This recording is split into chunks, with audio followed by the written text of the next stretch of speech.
Good evening, welcome along. We start with the breaking news. It's huge news. Manchester City fans have been waiting for this news, and now their wait is over. They are once again, Vicky, the Premier League champions. They certainly are. For some time it's been a matter of when rather than if, but tonight is the night, and it comes via a Manchester United defeat at Old Trafford. You couldn't make it up.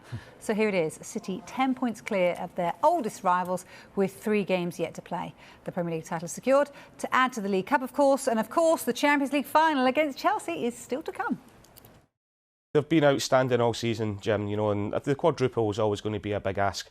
But Pep's always said himself that the hardest one to win is the Premier League, and they've been outstanding, especially after the start they had to the season.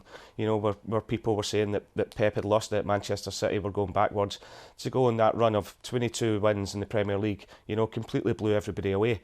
The talent they've got in their squad. How they've played, they've played most of the season without a number 9 as well, with Aguero being out and Jesus having his injuries, but they've found a way to win. And looking forward to the Champions League now. I know people will look at the last 2 Chelsea games in the FA Cup and the game again at the weekend at the Etihad where Chelsea come out on top, but I think it'll be a completely different Manchester City team that plays in that, 9 changes. If the team that turns up that played against PSG over 2 legs, Dortmund over 2 legs, I fancy Manchester City strongly to add to the Premier League tonight. It's super proud, Jim. I was involved in a squad that got relegated to Division 2 and had to fight our way back up there 21, 22 years ago. And to see where the club is now, the success they're getting from where they were back then, it's just amazing. And I'm delighted for the fans more than anybody else.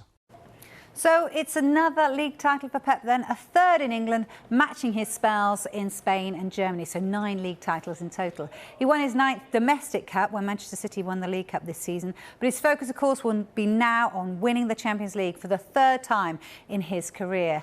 And this was the scene the last time Pep lifted the Premier League trophy. City now have a 3rd league title in 4 seasons. We're live to the Etihad very shortly as well.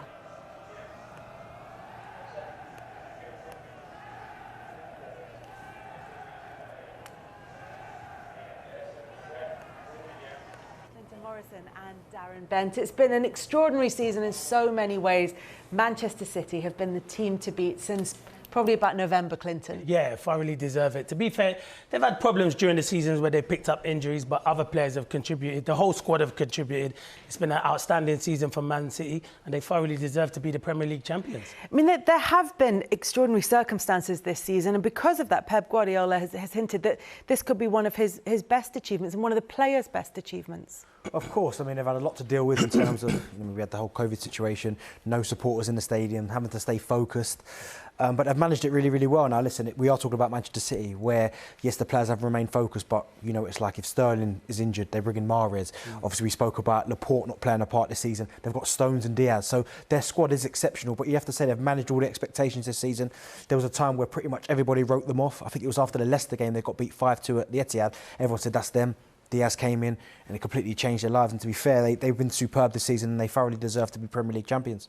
And when you look at how they've managed this strange season, how big a factor has that been? Not just the depth of the squad, but the way that Guardiola has managed to bring players in and keep everybody fresh. Yeah, that's why he's one of the best in the world. He is the best for me, the best manager in world football, because players know their jobs when they're coming in. We were speaking about it off air, me and Darren and you, Kelly, where Cancelo, he can either play right back, left back, then he gets moved into a midfielder or a number 10. You never see other fullbacks doing that. So every player, when they go into that team, into that starting 11, know their roles. You look at they've not even played with a recognised striker. They played with a false number 9. Aguero hasn't played at times for injuries and not getting into the squad. Jesus, but players have stepped up. In particular, Phil Foden. I think he's been outstanding this season as well.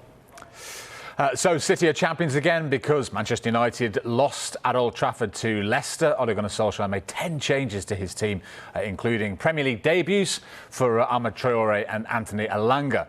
It was Luke Thomas who gave Leicester an early lead with his first Premier League goal. Fine volley it was as well. But Mason Greenwood then equalised for United soon after, 6-6 in the league for him. But with 25 minutes to go, Kalidou Soyuncu scored a header from a corner to make it 2-1 to Leicester, and Manchester United were unable to respond. So City are champions. It's also a big result in the race for the top 4 as well. And for Leicester specifically, it tightens their grip on a Champions League place.